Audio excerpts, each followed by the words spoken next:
आई गईले कार्तिक के महीनामा नगर में भइले इंजोर।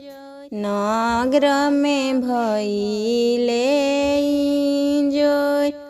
कहथिन कवन देई अपन धनी से कर धनी छठ एतवार।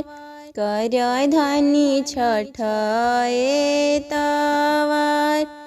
कहथिन कवन बाबू अपन मम्मी से कर मम्मी छठ एतवार। कर मम्मी छठ एतवार। ना कईनी छठी के बरतिया कैसे और गदिया। कैसे डणवत दिया।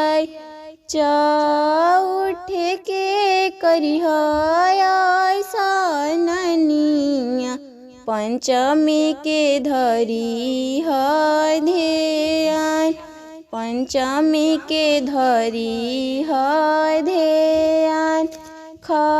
षष्ठी के दीह अरगिया। सप्तमी के मंगी ह आशीष। सप्तमी के मंगी ह आशीष।